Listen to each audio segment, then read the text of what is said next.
우리 같이 찬양할까요? 그럼에도 불구하고 찬양하겠습니다.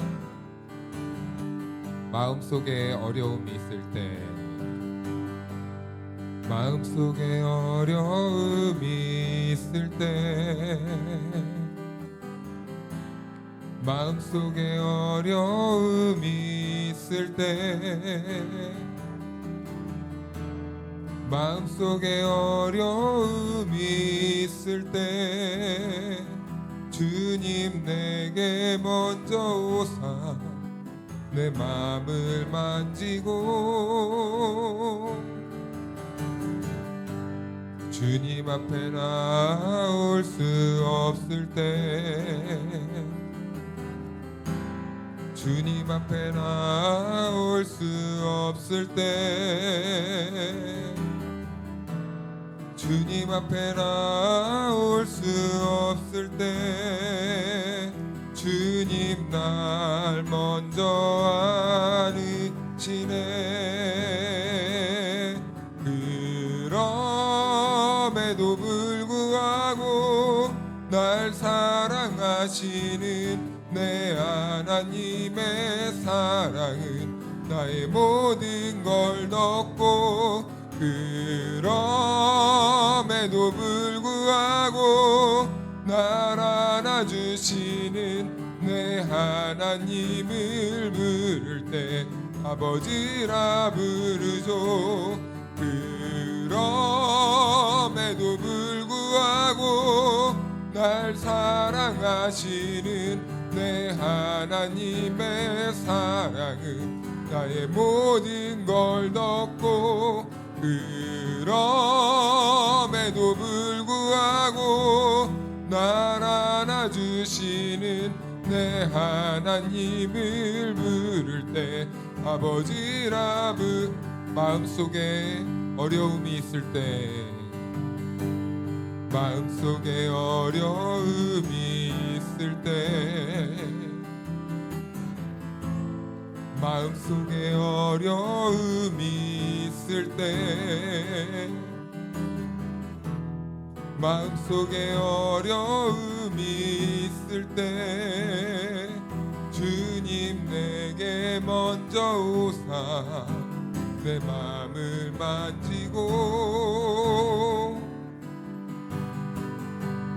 주님 앞에 나올 수 없을 때 주님 앞에 나올 수 없을 때 주님 앞에 나올 수 없을 때 주님 날 먼저 안으시네. 그럼에도 불구하고 날 사랑하시는 내 하나님의 사랑은 나의 모든 걸 덮고 그럼에도 불구하고 날 안아주시는 내 하나님을 부를 때 아버지라 부르죠. 그럼에도 불구하고 날 사랑하시는 내 하나님의 사랑은 나의 모든 걸 덮고 그럼에도 불구하고 날 안아주시는 내 하나님을 부를 때 아버지라 그럼에도 불구하고 날 사랑하시는 내 하나님의 사랑은 나의 모든 걸 덮고 그럼에도 불구하고 날 안아주시는 내 하나님을 부를 때 아버지라 부르죠. 그럼에도 불구하고 날 사랑하시는 내 하나님의 사랑은 나의 모든 걸 덮고 그럼에도 불구하고 날 안아주시는 내 하나님을 부를 때 아버지라 부르죠. 내 하나님을 부를 때 아버지라 내 하나님을 부를 때 내 하나님을 부를 때 아버지라 부르죠. 아멘. 우리 손뼉 치면서 찬양해 볼까요? 아름다운 이야기가 있네. 우리 같이 찬양합니다. 아름다운 이야기가 있네. 구세주의 사랑 이야기. 영광스러운 천국 떠난 사랑, 나와 같은 죄인 구하러. 주님의 그 사랑은 정말 놀랍네. 놀랍네. 놀랍네. 오, 주님의 그 사랑은 정말 놀랍네. 나를 위한 그 사랑, 넓고 넓은 우주 속에 있는 많고 많은 사람들 중에 구원받고 보호받은 이 몸, 주의 사랑 받고 산다네. 주님의 그 사랑은 정말 놀랍네. 놀랍네. 놀랍네. 오, 주님의 그 사랑 정말 놀랍네. 나를 위한 그 사랑, 사람들은 이해할 수 없네. 주를 보낸 하나님 사랑, 이 사랑이 나를 살게 하네. 갈보리의 구속의 사랑, 주님의 그 사랑은 정말 놀랍네. 놀랍네. 놀랍네. 오, 주님의 그 사랑 정말 놀랍네. 나를 위한 아름다운 이야기가, 아름다운 이야기가 있네. 구세주의 사랑 이야기. 영광스러운 천국 떠난 사람, 나와 같은 죄인 구하러. 주님의 그 사랑은 정말 놀랍네. 놀랍네. 놀랍네. 오, 주님의 그 사랑 정말 놀랍네. 나를 위한 그 사랑, 넓고 넓은 우주 속에 있는 많고 많은 사람들 중에 구원받고 보호받은 이 몸, 주의 사랑 받고 산다네. 주님의 그 사랑은 정말 놀랍네. 놀랍네. 놀랍네. 오, 주님의 그 사랑은 정말 놀랍네. 나를 위한 그 사랑, 사람들은 이해할 수 없네. 주를 보낸 하나님 사랑, 이 사랑이 나를 살게 하네. 갈보리의 구속의 사랑, 주님의 그 사랑은 정말 놀랍네. 놀랍네. 놀랍네. 오, 주님의 그 사랑 정말 놀랍네. 나를 위한 그 주님의 그 사랑은, 주님의 그 사랑은 정말 놀랍네. 놀랍네. 놀랍네. 오, 주님의 그 사랑 정말 놀랍네. 나를 위한 그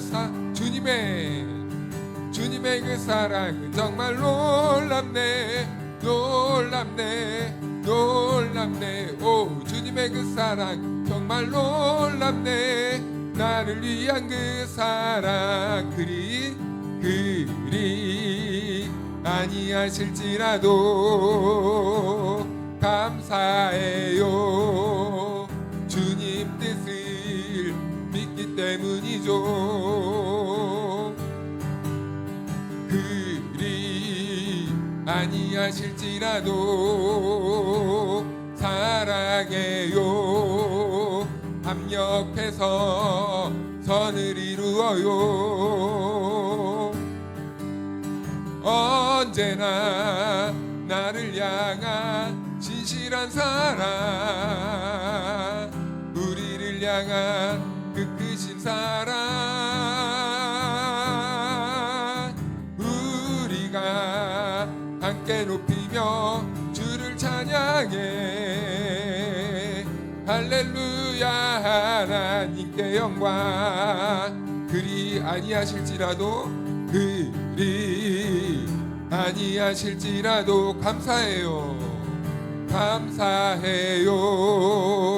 주님 뜻을 믿기 때문이죠. 아멘.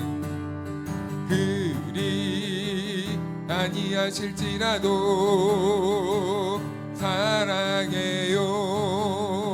합력해서 선을 우리 한 번 더. 그리 아니하실지라도 그리 아니하실지라도 감사해요. 감사해요. 주님 뜻을 믿기 때문이죠.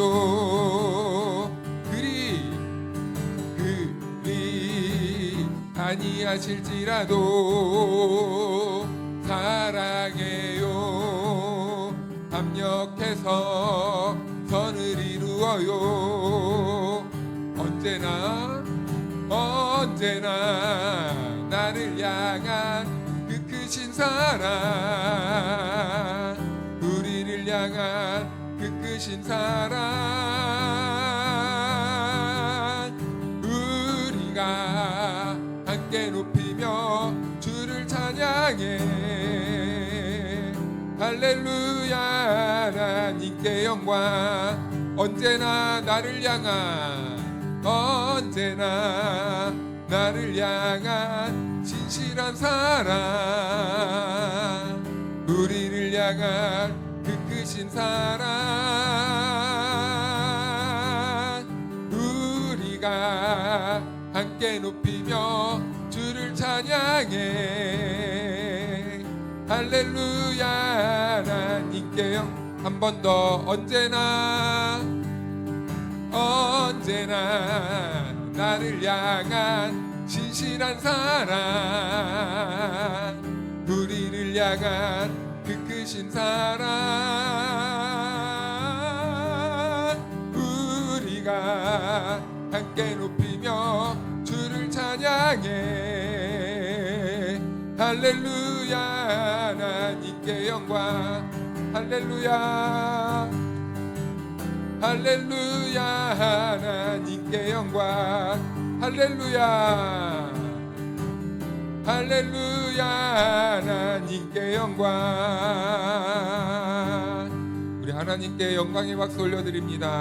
아멘.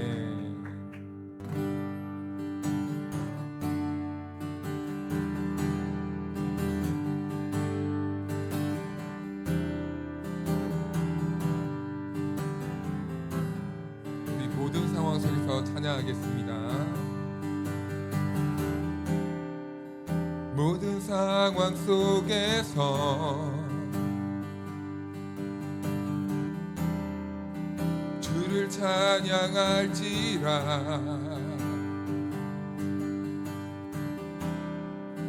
주는 너의 큰 상급,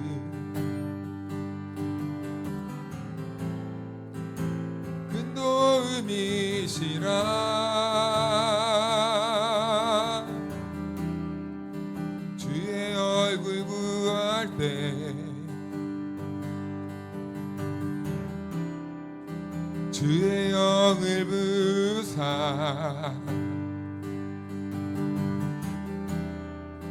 크신 사랑 안에서 주를 보게 하소서.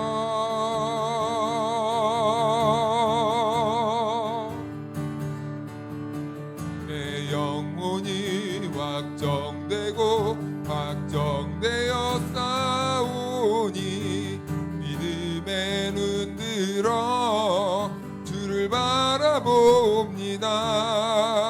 내 영혼이 확정되어 싸우니 믿음의 눈 들어 주를 바라봅니다.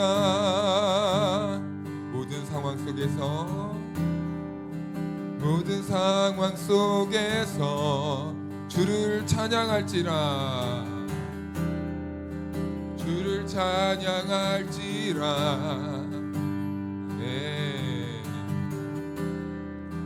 주는 너의 큰 상급 큰 도움이시라 큰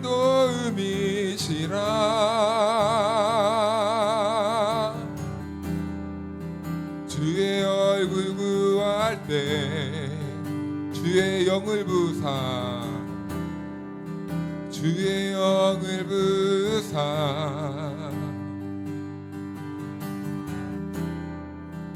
크신 사랑 안에서 주를 보게 하소서 주를 보게 하소서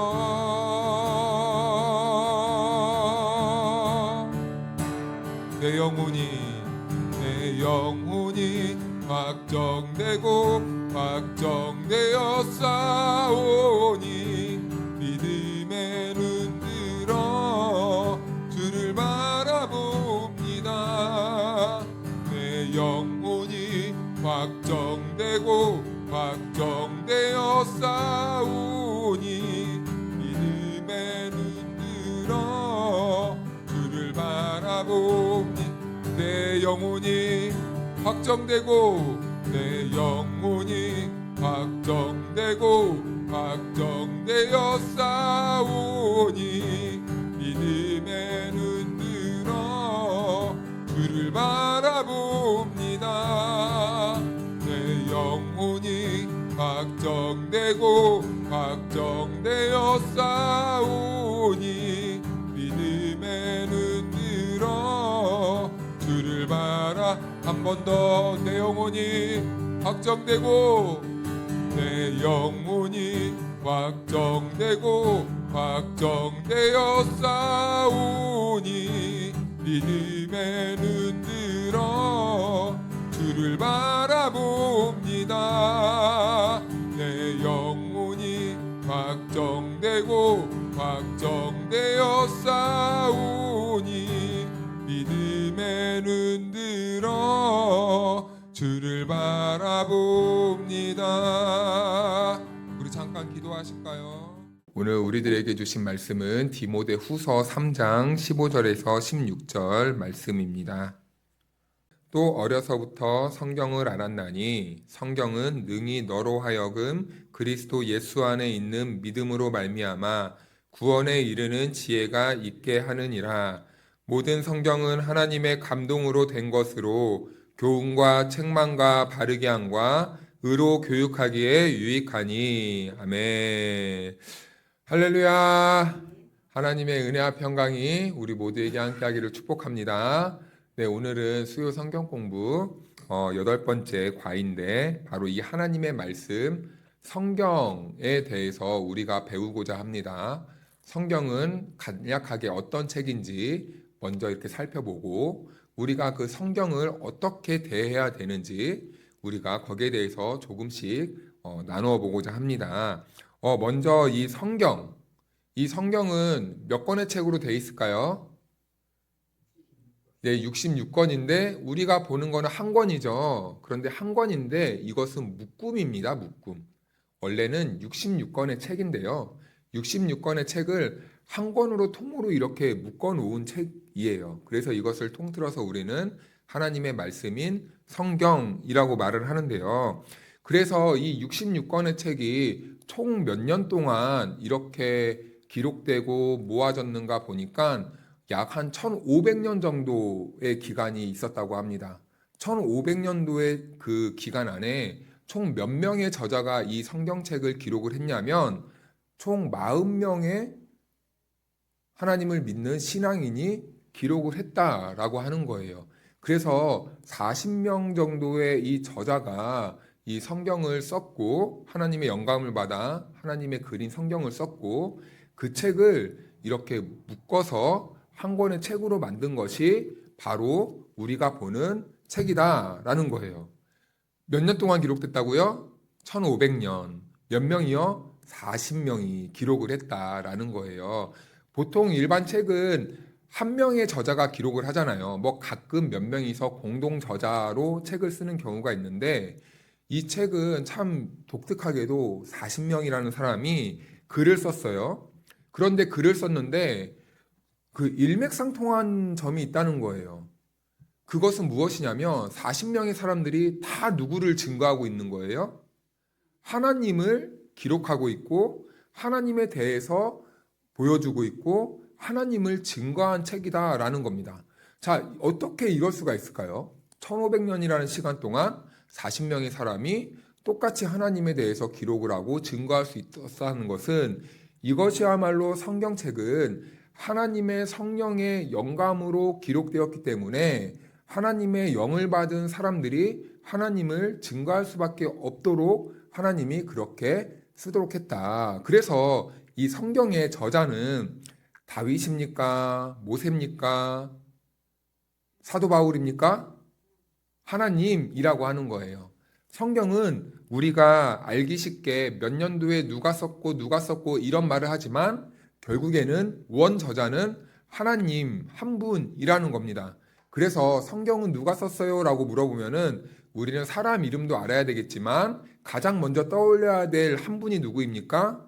하나님이라는 거예요. 그래서 이 책은 사람이 66권의 책을 모아놓은 거기도 하지만 또 우리는 통으로 보았을 때 하나님의 말씀, 하나님 홀로 역사하신 하나님의 기록물이다라는 것으로 이렇게 이해할 수 있는 거겠죠. 일단은 이 성경은 66권으로 되어 있지만 39권은 구약으로 되어 있고 27권은 신약으로 되어 있습니다. 자, 구약과 신약의 기준은 무엇일까요? 왜 구약이라고 하고 왜 신약이라고 할까요? 예수님을 중심으로 예수님 오시기 전을 구약이라고 하고 예수님 오신 후의 기록을 신약이라고 하는 거예요. 그래서 이 구약 성경은 예수님 오시기 전, 그리고 신약 성경은 예수님 오신 후, 그리고 이 구약 성경은 예수님을 예표한 성경, 그리고 그 예표된 그 예수님이 이 땅 위에 실제로 오셔서 역사하셔서 그 이후에 남긴 기록물들이 바로 이 신약이라는 거예요. 그래서 성경은 철저히 예수님을 중심으로 오시기 전과 그리고 오시기 전에 예언되었던 그 예수님이 실제로 오신 사건들의 기록물, 예수님 오신 후 이렇게 신약 성경으로 되어 있다는 거죠. 자, 그런데 이 구약 성경은 39권으로 되어 있었는데 예수님 오시기 전에 히브리 사람들이 히브리어라는 언어로 기록을 해 놓았어요. 그래서 이 책은 어떻게 구분이 되어 있냐면 우리가 총 39권이라고 되어 있는데 우리가 이것을 크게 네 가지로 구분을 합니다. 첫 번째는 모세오경, 율법서라고도 하고 그리고 두 번째로는 역사서, 이스라엘의 역사를 통한 하나님의 말씀을 기록한 이 역사서가 있고 그리고 세 번째로는 지혜서라고 이 시가서라고도 하는데 지혜서라고도 합니다. 이스라엘의 이 지혜가 담긴 그 기록물이 있고 그리고 나머지는 선지서가 있습니다. 그래서 이 율법서에는 모세오경이라고 하는데 창세기, 출애굽기, 레위기, 신명기, 민수기, 신명기. 원래는 이 모세오경도 우리가 5권으로 보고 있잖아요. 원래는 한 권의 책입니다. 한 권의 책인데 양이 너무 방대하다 보니까 보관하기도 어렵고 다 읽기도 힘드니까 이것을요 구분해 놓은 거예요. 5권으로. 그래서 원래는 이게 율법서인데 모세가 하나님께 받은 율법서라는 책이 한 권인데 이거를 이제 5권으로 나눠 보다 보니까 모세오경이라는 이름이 붙었습니다. 그런데 이 모세오경은 각각 제목이 창세기, 출애굽기, 레위기, 민수기, 신명기 이렇게 되어 있다는 거예요. 그 다음에 모세오경 뒤에 나오는 책이 뭐라고 말씀드렸냐면 이스라엘의 역사가 기록된 역사서라는 이 책이에요. 이 책 안에는 어떤 책들이 있냐면 여호수아도 있고 사사기, 룻기, 사무엘, 상하, 열왕기, 상하, 역대, 상하, 에스라, 느헤미야, 에스더까지가 바로 역사서로 구분이 됩니다. 자, 그런데 여기에 보니까 이 사무엘 상하, 열왕기 상하, 역대 상하 이렇게 되어 있죠. 왜 상하라고 이렇게 되어 있을까요? 이것도요. 모세오경과 마찬가지로 내용이 많은 거예요. 그래서 이것도 보관하기도 어렵고 내용이 너무 많다 보니까 히브리 사람들이 반으로 딱 이렇게 끊어놨어요. 그래서 상권, 하권, 우리도 만화책 같은 거 보면 1권이 있고 2권이 있잖아요. 내용이 너무 많은데 그 내용들을 다 한 번에 기록할 수 없고 보관할 수 없으니 권으로 이렇게 쪼개가지고 대중들에게 배포를 합니다. 이렇듯이 히브리 사람들도 너무 내용이 많은 내용들은 반으로 끊어놔서 사무엘이나 열왕기나 역대기 같은 경우에는 상권과 하권으로 이렇게 되어 있다는 것 우리가 참고해서 알면 좋겠습니다. 그리고 다음은 시가서인데 지혜문학이라고 했습니다. 히브리 사람들의 지혜가 참 이렇게 잘 응집돼서 기록된 책인데, 자, 히브리 사람들에게 최고의 지혜는 무엇일까요? 똑똑해지는 방법일까요? 돈 잘 버는 방법을 지혜라고 할까요? 아니에요. 그 지혜는요, 하나님은 누구신가를 잘 아는 것이 바로 지혜입니다. 자, 그래서 하나님을 잘 알 수 있도록 이렇게 모아놓은 책이 바로 욥기, 시편, 잠언, 전도서, 아가라는 거예요. 욥기에도 하나님은 누구신지, 시편은 온통 하나님을 찬양하는 거고, 그리고 지혜의 근본, 하나님을 경외하는 것이라고 말하고, 이 전도서는 이 세상에 많은 걸 얻어도 하나님을 모르면은, 하나님으로 쌓지 않으면 다 헛되고 헛된 거다라는 것이고, 그리고 아가서야말로 이 성도와 이 하나님, 성도와 그리스도, 이 신랑과 신부의 아름다운 사랑을 잘 이렇게 묘사해 놓은 책이 바로 아가서라는 책입니다. 그래서 이 지혜서, 하나님을 잘 아는 방법, 하나님과 잘 교제 맺는 방법, 이것이 잘 보여주고 있는 책이 바로 이 욥기, 시편, 잠언, 전도서, 아가라는 책이라는 거예요. 그래서 우리가 하나님을 잘 알고 싶다면은 이 책만 잘 읽어도 하나님과의 올바른 관계를 잘 맺을 수 있는 거예요. 그 다음에 나오는 이 묶음이 선지서입니다. 선지서는요, 대선지서도 있고 소선지서도 있어요. 대선지서는요, 왜 대선지서라고 했을까요? 저같이 키가 크면은 대선지서라고 했을까요? 아니면은 엄청 유명한 사람들이 기록한 책이라서 대선지서 그랬을까요? 아니에요. 여기에도 내용이 많으면은 대선지서라고 이렇게 말한 거예요. 단순히 내용이 많으면 대선지서, 내용이 조금 분량이 적으면은 소선지서라고 이렇게 말을 합니다. 자, 그래서 대선지서에는 어떤 책이 있는지 우리 같이 한번 읽어볼까요? 천천히 시작. 이사야, 예레미야, 애가, 에스겔, 다니엘, 이렇게 대선지서로 구분되어 있고, 소선지서를 한번 볼까요? 소선지서는 그나마 분량이 작은 책들입니다. 우리 같이 읽겠습니다. 시작. 호세아, 요엘, 아모스, 오바댜, 요나, 미가, 나훔, 하박국, 스바냐, 학개, 스가랴, 말라기, 여기까지 소선지서로 구분되어 있다라는 거예요. 이것을요, 다 안 읽어도 돼요. 한번 들어봤잖아요. 그럼 다음에 역사서는 뭐고, 소선지서는 뭐고, 또 대선지서는 뭐고, 시가서는 뭐고, 율법서는 뭐고 하면은 딱 이 생각만 하면 됩니다. 아, 나 한번 들어봤는데 여기까지만 하면은 성공한 겁니다. 율법서가 뭔지 몰라도 돼요. 나 저거 들어봤는데, 딱 이렇게 머리가 딱 작동하면은 성공입니다. 안 어렵죠?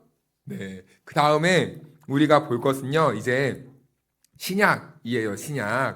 신약은 어떻게 기록되어 있냐면은 예수님을 기록한 마태, 마가, 누가, 요한복음은 구약 성경도 구전이라고 말을 하죠. 입에서 입으로 전달된 이야기. 그래서 그게 나중에 문자로 기록된 건데, 그런데 여러분 그거 아세요? 그러면 사람들이 이렇게 질문할 수도 있어요. 아니, 입에서 입으로 이야기가 전달되었다면은 그거는 다른 사람들이 이야기를 변형시킬 수도 있는 거 아니에요? 이야기를 자기 마음대로 꾸며낼 수 있는 거 아니에요? 그런데요, 그거 아세요? 히브리 사람들은요, 구전에서 구전으로 이렇게 전하고, 그리고 아이를 낳으면요, 그 말씀을 계속 가리키는데요, 귀에 못이 박히도록 그 말씀이 그냥 자연스럽게 외워지도록 계속 들려주고 외우게 한대요. 그래서 이 구전에서 구전으로 전달되었을 때 그 이야기의 보존율이요, 글로 쓴 것보다 더 높은 확률을 가지고 있다고 합니다. 약 96%에서 97%의 이 이야기의 정확성을 가지고 있대요. 그래서 이것은 웬만한 기록물보다 더 확실한 증거가 된다고 합니다. 그렇게 구약이 구전으로 증거되었다가 문서로도 편집되었고, 이렇게 예수님의 이야기인 이 사복음서 역시도 처음에는 사람들이 구전으로 이렇게 전했어요. 구전으로 이렇게 이야기를 전하고 예수님의 이야기를 이렇게 나누다가 나중에 책으로 이렇게 기록이 되게 됩니다. 그리고 우리가 복음서뿐만 아니라 이 성경 안에는 사도들의 편지도 있어요. 대부분 이 사도 바울이 편지를 쓰는데 이 편지들이 전달되면서 이것이 성경으로 되었다라는 거예요. 그래서 이 성경은요, 신약 성경은 총 몇 권이냐면 27권이고요. 그리고 이 당시에는 히브리인들이 쓰긴 했는데 헬라어로 기록되어 있습니다. 왜냐하면 이 당시에는요, 히브리 사람들이 로마의 지배 아래 있었거든요. 그래서 언어가 바뀌어요. 언어가 바뀌고 그리고 글도 바뀌게 됩니다. 그래서 구약은 히브리어로 되어 있고 신약은 헬라어로 되어 있어요. 그래서 여기에 대한 구체적인 설명은 너무 복잡하고 시간도 많이 걸리고 어려우니까 이 정도만 알고 있어도 충분할 것 같습니다. 구약은 히브리어, 신약은 무슨 어요? 헬라어로. 구약은 몇 권이요? 39권, 신약은 27권. 그래서 이렇게 외우죠. 구구단법으로 상구 27, 상구는 구약이고 상구 답은 27이니까 27은 신약이고 이렇게 우리가 쉽게 구분할 수 있게 됩니다. 자, 그래서 이 신약의 구분을 성경의 구조를 한번 보면요. 구약과 비슷하게 구분을 해 놓았어요. 먼저는 모세오경과 같이 앞에는요, 예수님의 이야기인 복음서가 있습니다. 마태, 마가, 누가, 요한복음. 네, 이 마태, 마가, 누가, 요한복음은요, 예수님의 이야기만 오롯이 담긴 내용이에요. 그래서 마태라는 사람이 예수님의 복음서를 썼고, 마가라는 사람이 예수님의 복음서를 썼고, 또 그 다음에 누가라는 사람이 복음서를 썼고, 요한이라는 사람이 복음서를 썼다 해서 각각 이름을 따서 마태, 마가, 누가, 요한복음 이렇게 말을 합니다. 자, 그 다음에 이제 구약에도 아까 모세오경 뒤에 무슨 책이 있었죠? 역사서가 있었어요. 역사서가 있었는데 이 역사서에 해당하는 책이 바로 사도행전이에요. 사도행전. 사도행전이라는 역사서가 기록되고 그 사도행전에서 어떤 일들이 있었는지 그 세세한 이야기가 기록된 것이 바로 이 서신서들이거든요. 서신서가 바울 서신이 있고 그 다음에 일반 서신, 공동 서신이라고도 하는데 일반 서신이라는 게 있어요. 그래서 이 바울 서신에도요. 총 들어만 보시면 돼요. 안 이어도 됩니다. 총 네 가지로 구분이 되는데 교리 서신, 그리고 옥중 서신, 그리고 목회 서신, 일반 서신 이렇게 구분이 되거든요. 위에 있는 책들이 교리를 잘 담고 있는 책들이에요. 로마서, 그리고 고린도 전서, 고린도 후서, 갈라디아서. 여기에서는요, 전서와 후서가 있잖아요. 여기에선 내용이 많아서 구분해 놓은 게 아니라 앞에 보낸 편지를 전서, 뒤에 보낸 편지를 후서. 그러니까 편지를 총 몇 번 보낸 거예요? 2번 보낸 거예요. 네. 날짜가 다르게 같은 지역에 각각 다른 내용으로 편지를 보냅니다. 그래서 이 각각 시기가 다른 편지를 앞에 보낸 것을 고린도 전서, 그 다음에 고린도 후서라고 이렇게 구분을 해요. 그 다음에 옥중 서신은 무엇이냐면 사도 바울이 감옥 안에서 흔들리는 그리스도인들에게 편지를 써요. 너네들은 이렇게 행동해야 된다. 이렇게 믿어야 된다. 라는 내용을 담고 있는 편지인데 에베소서, 빌립보서, 골로새서, 빌레몬서 이 네 권의 책이 바로 이 감옥 안에서 쓴 옥중 서신이 됩니다. 그 다음에 이제 목회자들을 돕는 이 목회 서신을 3권 썼는데 디모데 전서 후서. 디모데라는 사람에게 사도 바울이 목회는 이렇게 해야 됩니다라고 편지를 2차례 보내서 디모데에게 쓴 편지 전서, 그 다음에 디모데에게 쓴 편지 후서 이렇게 돼 있고, 그리고 디도라는 목사한테 보낸 이 디도서가 있다라는 거예요. 그렇게 안 어렵죠? 그 다음에 이제 일반적인 내용을 담고 있는 이 내용의 편지가 데살로니가 전서, 후서입니다. 네. 다음에 이제 사도 바울이 쓴 이 서신서 말고 일반적으로 여러 명의 사도들이 각각 교회에 쓴 편지들이 있어요. 그래서 이것을 뭉뚱그려서 일반 서신이라고 하거든요. 일반 서신. 그 일반 서신에는 어떤 서신들이 있냐면 히브리서, 야고보서, 베드로, 전서, 후서, 그리고 요한 1서, 2서, 3서, 유다서 이렇게까지를 일반 서신이라고 해서 여러 명의 저자들을 한 군데로 이렇게 뭉쳐놓은 거예요. 별다른 의미는 없습니다. 각각 이렇게 분류해 놓기가 좀 애매하니까 그냥 성경을 알기 쉽게 구조로 나눠놓기 위해서 그냥 뭉뚱그려 놓은 거예요. 그래서 이런 책이 있다라는 거고, 그 다음 마지막으로 예언서가 있어요. 예언서는 요한계시록이 바로 예언서로 이렇게 구분이 되고 있습니다. 자, 그래서 지금까지 구약 성경과 신약 성경으로 이 성경이 되어 있다는 것을 우리가 살펴보았고, 그냥 구약 성경에는 무슨 책들이 있고 어떤 구조로 되어 있는지, 그리고 신약 성경에는 어떤 구조로 무슨 책이 있는지 이렇게 우리가 살펴보았습니다. 제가 이렇게 설명드린 이유는 이걸 다 외우라고 제가 설명드렸나요? 아니요. 누가 무슨 말을 하면 나 그거 들어봤어 라고 이렇게 생각만 해도 오늘 수업은요 성공한 거예요. 오늘 그렇게 안 어렵죠? 안 어렵죠? 이렇게 한번 들었잖아요. 그럼 다음에 들으면 나 저거 들어봤어 하면요 사람의요 이 마음에 호기심이 생겨요. 한 번도 안 들어보면 저게 뭐야 그러는데요. 근데 한 번 들어놓으면 다음에 또 들을 일이 생기면요 거기에 귀가 반짝 열려서요 또 듣게 돼요. 그럼 그때는요 지금보다 조금 더 많이 이해되고 알아지게 되니까 오늘은 나 이거 들어봤어 이 정도면 된다라는 것입니다. 자, 그렇다면 이제 성경을 우리들에게 주신 이유가 있을 거 아니에요. 하나님이 1500년이라는 시간 동안 40명이나 되는 저자들을 통해서 이 하나님의 말씀을 기록했어요. 그럼 이 기록했는데 하나님이 굳이 왜 그렇게 오랜 시간 동안 많은 사람들을 통해서 우리들에게 성경이란 책을 만들어주고 싶었을까요? 단순히 호기심이나 재미를 위해서 했다면은 1500년이라는 시간 동안이 필요했을까요? 40년이라는 시간이 필요했을까요?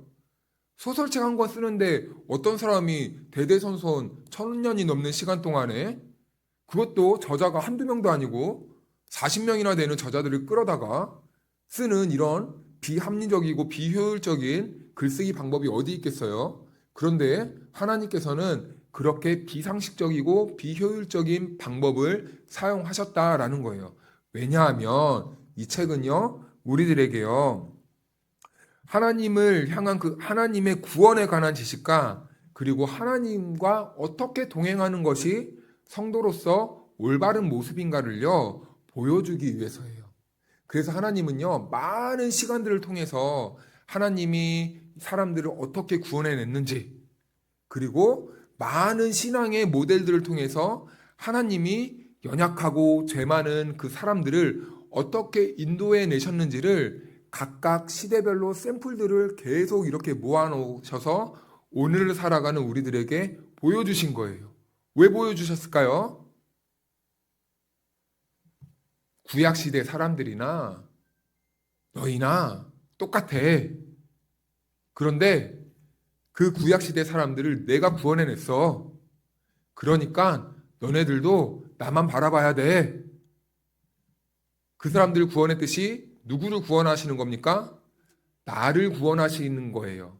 그래서 이 말씀은요, 하나님이 우리를 맷때리듯이 혼낸다거나 우리를 미워해서 쓴 책이 아니라요, 그 당시에 사람을 구원해 주신 그 사랑의 하나님이 오늘을 살아가는 저와 여러분들을 사랑하셔서 구원의 역사를 이루어 가시기 위해 오늘 이 말씀을 우리들에게 주셨다라는 거예요. 그래서 하나님이 이 자리에 모인 저와 여러분들을 사랑하셔서 우리를 하나님 나라까지로 이끌어 가시기 위해 무슨 책을 썼다고요? 성경책을 썼다는 겁니다. 자, 그래서 이 성경의 근원과 기록 목적은 무엇이냐면 우리 같이 따라해 볼까요? 첫째, 하나님의 구원에 관한 지식. 자, 두 번째는 하나님과 동행하는 삶에 관한 지침. 네, 이 두 가지의 큰 목적을 가지고 성경이 기록되었다는 겁니다. 첫 번째는 우리를 구원하기 위해, 두 번째는 구원받은 성도들이 이 땅에서 하나님을 어떻게 믿고 어떻게 살아야 되는지를 보여주는 지침서와 같은 것이다라는 거예요. 그래서 우리가 이 성경책을 떠나면 안 되는 거예요. 왜냐하면 우리가 하나님 오시는 그날까지 우리는 어떻게 살아야 되기 때문입니까? 성경의 말씀을 붙잡고 성경의 말씀대로 살려고 노력해야 되기 때문이에요. 그래서 우리가 다른 건 다 잊어버려도 집문서는 잃어버려도 잃어버리지 않아야 될 게 뭐예요? 하나님의 말씀이에요. 아, 이거 진짜입니다. 여러분, 집에 예를 들면요. 집에 불이 타고 있어요. 이거 저 장난으로 하는 말 아닙니다. 집에 불이 나고 있어요. 그런데요, 집문서도 중요하지만 우리를 구원해 주실 이 하나님의 말씀이요 더 소중한 거예요. 그래서 우리가 인생에 있어서 이 양손에서 놓지 말아야 될 게 뭐냐면 하나님의 말씀이에요. 하나님의 말씀보다 중요한 게 없어요, 세상에. 우리 아들이고 남편이고 아내고 그것보다 자, 이런 비유는 잘 안 하려고 하는데 그것보다 더 소중한 것은 하나님의 말씀이에요. 그렇다고 버리시면 안 됩니다. 집문서 버리라는 게 아니에요. 그만큼 그거보다 훨씬 더 소중한 게 바로 이 성경의 말씀이다. 이 책이 중요한 게 아니라 이 책 안에 있는 뭐가 중요한 거예요? 말씀. 우리는 성경이 너무 소중하니까 성경책만 이렇게 품고 있어요. 품고만 있으면 뭐예요? 펴서 뭐 해야 돼요? 보기 힘들면 어떻게 해야 됩니까? 들어야 돼요. 하나님의 말씀을 우리가 생명보다 더 귀하게 여겨야 되는 이유가 왜냐면 이 성경이 우리를 구원해 주시기 때문이에요. 우리가 이 세상에 사는 것 그 이후의 생활까지를 우리는 구원받은 삶이라고 하는데 영생의 삶이라고 하는데 영원히 사는 생명이라고 하는데 이 땅에서부터 하나님 나라까지 가는 그 길, 문이 이 성경 안에 있다면 우리가 그 문을 통과해야 되는 이유는 영원한 삶이 있기 때문이잖아요. 그래서 우리가 이 세상에서 가장 소중하게 여길 것은요, 영원한 삶이 있는 그 하나님 나라를 살아야 되는 그 문, 길이 있는 이 성경책이라는 겁니다. 여러분, 집문서가 왜 중요해요? 집문서가 있어야 내 집이라는 것이 확증되고 보증되고 내가 그 안에서 자유롭게 살 수 있잖아요. 그런데요, 이 성경은요, 그거와 같은 원리입니다. 이 성경이 있어야 우리가 천국 갈 수 있고 천국의 시민으로 살 수 있는 거예요. 그래서 우리는 하나님의 말씀을 늘 읽어야 되고 읽기가 어려우면은 듣기라도 해야 되고 그렇게 해서라도 어떻게 해서든지 하나님의 말씀을 우리의 마음과 머리에 그리고 우리의 삶에 담아내서 우리가 하나님의 구원에 이르는 그러한 삶까지 우리가 나아가야 된다라는 겁니다. 그래서 성경은 하나님의 구원에 관한 이 지침이 담겨 있고 두 번째는 구원받은 성도들이 어떻게 하나님 나라까지 들어가야 되는지 그 삶의 원리와 지침이 담겨져 있다라는 거예요. 그래서요, 어떤 분들은 이 성경책을요, 백과사전처럼 생각을 해요. 백과사전처럼 어떻게 하면은 훌륭한 자녀를 키울 수 있는지, 어떻게 하면은 내 사업이 잘 되는지, 어떻게 하면은 내가 건강하게 살 수 있는지, 어떻게 하면은 내가 원하는 걸 이룰 수 있는지, 세상의 모든 지식을 담아놓은 백과사전이라고 생각하는데요. 사실은요, 우리가 지식을 탐구하려면 어디로 가야 됩니까? 도서관으로 가야 돼요. 세상의 지식을 탐구하려면 도서관으로 가야 돼요. 대학을 가야 돼요. 이 책은요, 그런 책이 아니에요. 어떤 우리 삶의 모든 것들을 다 알려주는 그런 책이 아니라라는 겁니다. 이것은요, 우리가 영생을 얻기 위해서 무엇이 필요한가? 이것을 핵심적으로, 중점적으로 이렇게 기록한 책이죠. 그런데요, 역설적으로 우리가 우리의 영생에 필요한 이 핵심적이고 중점적인 내용들이 이 안에 이렇게 응축되어 있다면, 모아져 있다면, 우리가 이것을 기초로 우리의 삶을 어떻게 할 수 있을까요? 살 수 있는 거예요. 이런 의미에서는 우리가 하나님의 말씀이 백과사전이 될 수도 있습니다. 왜냐하면 우리가 사업을 만약에 하려고 해요. 여긴 사업하시는 분들이 없지만 사업을 시작해야 되는데 무엇을 기초로 사업을 할 수 있을까요? 하나님 나라의 원리, 하나님 나라의 방식, 하나님 나라의 기초로 우리가 사업을 할 수 있는 거겠죠. 그래서 우리나라에도 기독교적인 이 가치관으로 기초로 사업을 하시고 일을 하시는 분이 너무 많아요. 세상 사람들은 어떻게 하면 원가를 절감해서 더 많은 이익을 남기려고 할 때 기독교 이 사업가들은요, 어떻게 하면 내가 만든 이 제품으로 많은 사람들에게 유익을 줄까, 이롭게 할까, 수익이 목적이 아닌 사람을 이롭게 하기 위한 목적으로요, 정말 훌륭한 제품을 만드는 거예요. 그래서 어떤 사람들은 똑같은 물건을 팔아도 어떤 사람들은 10,000원을 남기는데 이러한 가치관을 가지고 있는 분들은 내가 수입은 조금 덜 받아도 5,000원만 남겨 먹어도 이 사람들에게 유익을 줄 수만 있다면 내가 기꺼이 내 재물도 희생할 수 있는 이러한 원리 원칙을 가지고 사업을 할 수 있는 겁니다. 이러한 측면으로 보았을 때는 성경이요, 백과사전이 맞아요. 그런데 우리가 아는 것처럼, 우리가 원하는 것처럼, 어떤 선택을 해야 내가 훌륭한 사업가가 될 수 있을까? 내가 어떤 학교를 가야 내가 내 인생에 더 이런 성공을 할 수 있을까? 꼭 이렇게 정깨 보는 식으로 이해하시는 분들이 많아요. 그래가지고 뭐 어떤 분은 뭐 어떤 동에 이런 식당을 해야 되고 어떤 동에 이런 식당을 해야 되는데 목사님, 하나님의 뜻은 무엇일까요? 그건 뭐라고 말해야 될까요? 아무 데나 가서 하세요. 사기치지 마시고 정직하게 열심히 하면 됩니다. 그쵸? 어떤 대학을 가야 될까요? 점수 제일 높은 데로 가세요. 대학이 중요합니까? 사람이 중요합니까? 하나님 믿는 신앙이 중요합니까? 하나님 믿는 신앙이 가는 그 사람이 중요한 거지. 대학이 중요합니까? 그러니까 점수 높은 데 나오면요, 높은 데 보내면 되는 거예요. 거기서 하나님의 자녀로 살면 되는 거예요. 그런데 사람들은요, 대학을 선택해 달라고 해요. 식당을 선택해 달라고 해요. 직장을 선택해 달라고 해요. 이런 백과사전은 아니라는 거예요. 이런 백과사전은 아니라는 거. 하나님의 말씀은 우리가 영생을 얻는데, 구원을 얻는데 필요한 책이다라는 거예요.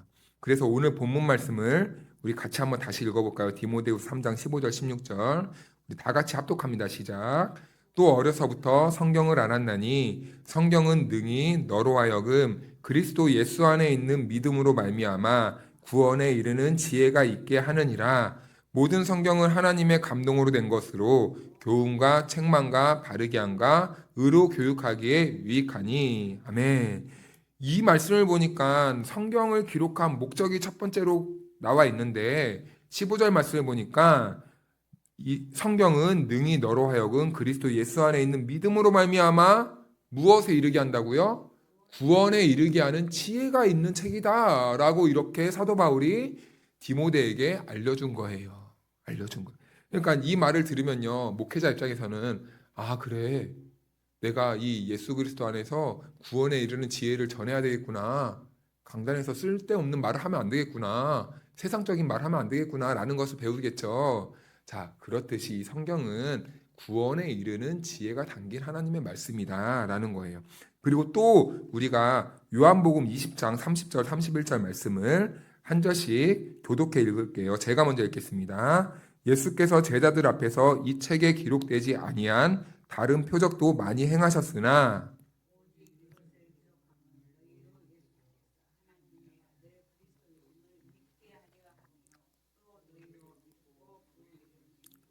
생명을 얻게 하려 함이니라. 아멘.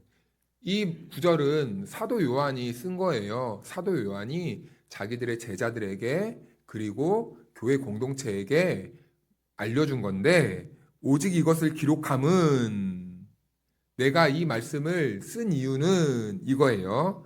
너희는 누구예요? 첫 번째는 요한과 함께 있는 요한 공동체, 그리고 또 교회의 성도들, 그리고 오늘날 우리가 보는 그리스도인들, 너희로 예수께서 하나님의 아들 그리스도이심을 믿게 하려 하고 또 그것을 믿고 너희로 그 이름을 힘입어 생명, 영생, 구원의 구원을 얻게 하려 함이다라는 겁니다. 그래서 요한이 요한복음을 쓴 이유는 뭐예요? 우리들에게 구원이 얻게 하는 길을 알려주기 위해서 하나님은 요한이란 저자에게 성령의 감동을 주어서 하나님의 뜻을 요한복음에 담아내었다라는 것입니다. 자, 그래서 오늘 디모데 후서의 말씀을 보면은 4가지 눈에 띄는 단어가 나와요. 교훈과 책망과 바르게 함과 의로 교육함은 무엇인가 라고 보았더니 이런 의미가 주석에 담겨져 있더라고요. 교훈은 뭐냐면요, 부모가요 자기 자녀를 가리키는데 그 나이에 걸맞게 가르치는 거예요. 아이들이 자라면요 여러분 그 나이에 어울리는 행동을 해야 되고, 그리고 학교를 가면은 초등학생과 중학생을 가는데 각각 그 연령에 맞게 알맞은 교육을 집에서 시켜야 되잖아요. 우리 아이는 매일 야채도 못 먹으니까 야채도 못 먹고, 그래서 학교 가서도 야채도 못 먹고, 이렇게 가리키는 부모가 없잖아요. 잘 못 먹어도 힘들어도 야채도 먹어야지, 달리기도 해야지, 공부도 해야지, 어려워도 이겨내야지, 한번 해보자 라고 가리키잖아요. 이렇듯이 교훈이라는 말은요, 하나님께서 우리의 부모의 입장에서 그 성도들의 수준에 맞게 하나님이 하나님의 말씀으로 지도해 주신다는 겁니다. 그리고 두 번째는요, 때로는요, 부모가 자녀에게 교훈을 해도요, 자녀가 안 들어요. 우리에게도 하나님이 말씀하시는데 우리는 잘 들으려고 해요, 안 들으려고 해요? 본능적으로 싫어해요. 안 들으려고 해요. 그럴 때 책망은 뭐냐면 하나님이 우리를요, 계속 설득하시는 거예요. 말로, 사랑의 언어로. 그런데요, 말로 해도 안 들으니까 때로는 하나님이요, 불같이 화도 내세요. 그게 바로 바르게 함이에요. 엄한 말로 그 자녀들에게 훈계하는 거, 가르치는 거. 때로는 불같이 너 그러면 죽는다. 너 그러면 심판받는다. 너 그러면 너네 자녀들 망한다. 내 말 잘 들으면은 천대가 복을 받는데 너네 내 말 안 들으면은 3대가 심판받는다. 여러분 그거 아세요? 3대가 심판받으면요 그 가문은요 영원히 씨가 마른대요. 완전히 그 가문이 사라지는 거예요.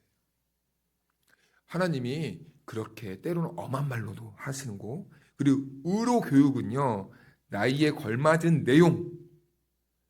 유치부 때는 유치부에 알맞는 언어로 친구들 안녕 이렇게 하고, 그리고 또 아동부, 청소년부, 청년부, 또 장년부에 오면 제가 여러분에게 여러분 안녕 이럴 수 없잖아요.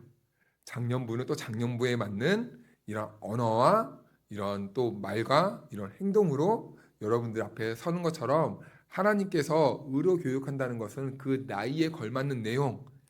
유치원 때는 여러분 예수님이 물을 포도주로 만드셨어요. 우리 예수님 멋져요. 라고 하지만 여러분들에게 여러분 우리 예수님이 물로 포도주를 만드셨어요. 우리의 인생이 밋밋한데 우리 예수님을 만나면 우리의 인생이 기쁨이 넘쳐요.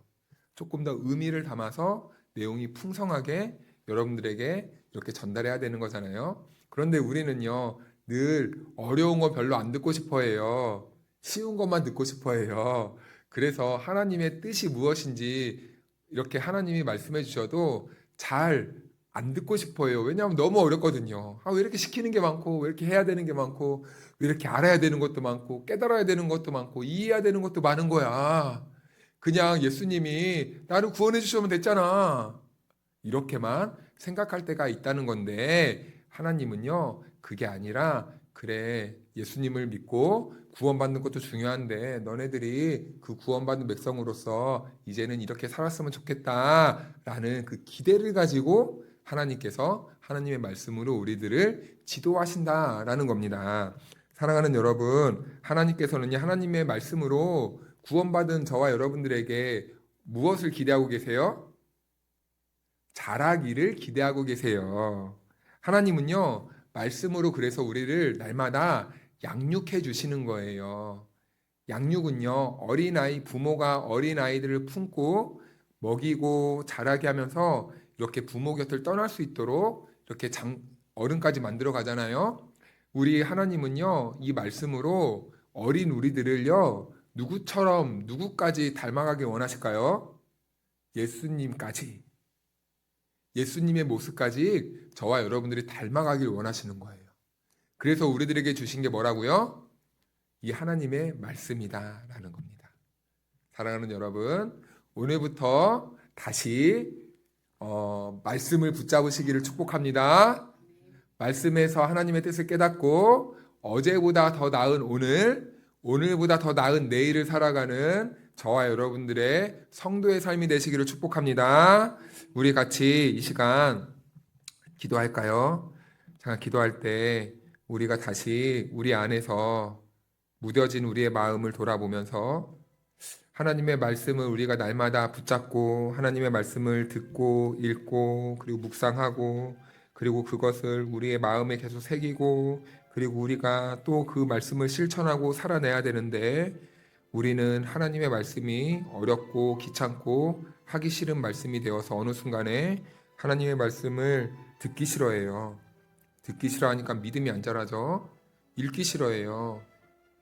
듣기도 싫고 읽기도 싫고 무슨 말인지도 모르겠고 그런데 여러분 우리가 어려워도 힘들어도 다시 주의 말씀을 붙잡아야 됩니다. 왜냐하면 이 말씀이 우리를 구원해 주시기 때문이죠. 그래서 우리가 지금까지 호흡하고 있는 이유예요.